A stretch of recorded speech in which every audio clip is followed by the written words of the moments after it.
les responsables de santé.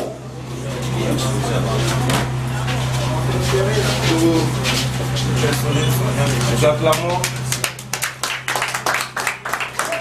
l'ouverture du centre hospitalier de proximité Kongoju au Kasaï-Oriental est une réponse à la lutte contre les violences basées sur le genre. Il servira à la prise en charge gratuite des survivantes de ces violences et d'autres catégories de personnes vulnérables, indique le coordonnateur de Kongoju Kasaï-Oriental, Mathieu Matamba. Organisation pour l'ouverture du centre hospitalier ONG Kongoju, qui servira pour la prise en charge gratuite des survivants des violences sexuelles et basées sur le genre, et aussi d'autres catégories de personnes vulnérables au sein de notre communauté, notamment les enfants en rupture des liens familiaux, les personnes de troisième âge, les personnes vivant avec handicap.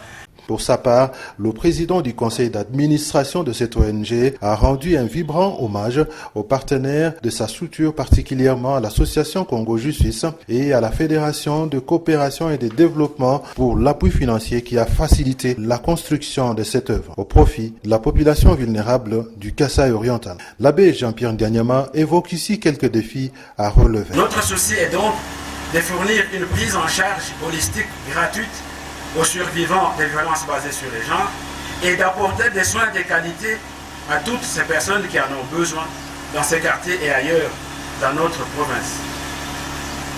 Il s'impose donc à nous de multiples défis à relever.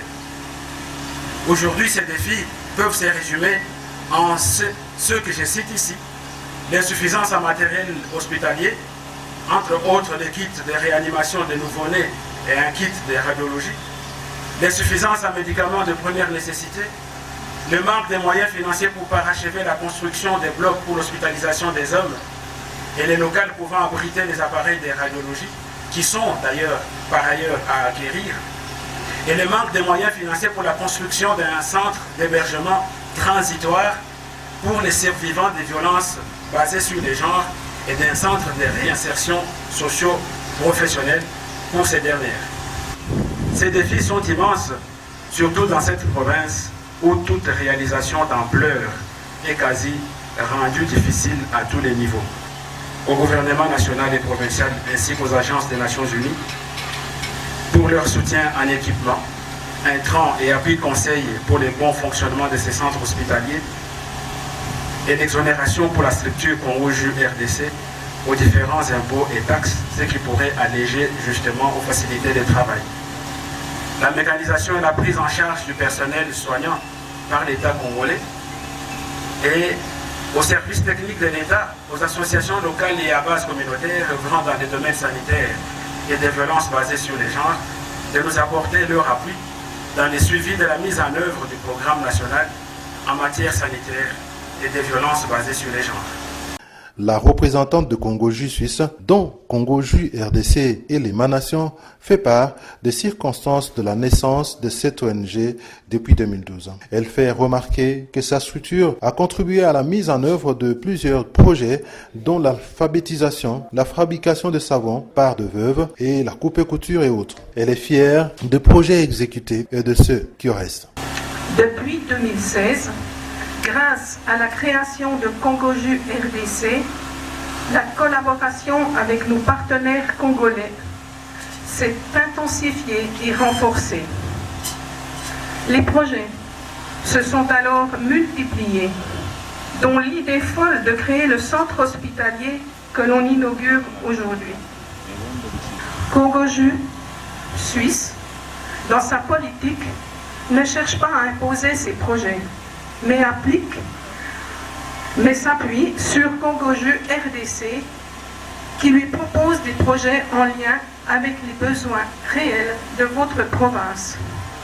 C'est ainsi que Kongoju Suisse a contribué à la mise en place de différents projets et activités génératrices de revenus. Citons l'alphabétisation, la fabrication de savons par les veuves pour réduire le taux de mendicité, la coupe et couture. Et la liste n'est pas exhaustive. Nous avons Également la satisfaction de constater que notre partenaire Congo-JU RDC a su prendre d'autres initiatives et engagements avec d'autres partenaires qui ont débouché, pour ne citer que les plus récents, sur des projets tels que de 2020 à 2021, la prise en charge holistique de 100 survivants de violences basées sur le genre en collaboration avec l'UNICEF. 2021, la sensibilisation de la communauté sur la dénonciation des cas de violences basées sur le genre avec l'Agence des Nations Unies pour la population. De 2021 à 2022, la prise en charge holistique de 150 victimes de violences basées sur le genre en collaboration avec l'UNICEF. De 2021 à 2022, la prise en charge holistique de 100 survivants de violences basées sur le genre en collaboration avec ONU Femmes. De 2020 à 2023, l'afforestation de 50 hectares d'essence à croissance rapide à Chijiba, territoire de Miyabi, en collaboration avec la Banque africaine de développement. Congo Suisse est très fière des projets réalisés, mais également consciente de tout ce qu'il reste à faire. Elle s'engage donc, dans la mesure de ses possibilités, à continuer son partenariat avec Congo-JU RDC et par ailleurs encourage tout le monde, du plus petit au plus grand, à apporter sa contribution comme il le peut pour le bien des plus démunis et des plus vulnérables. Le médecin-chef des zones de santé des Kanselé a pour sa part salué la réalisation de cette œuvre. Du centre hospitalier Congo-JU, en ma qualité de médecin-chef de zone de santé de Kanselé.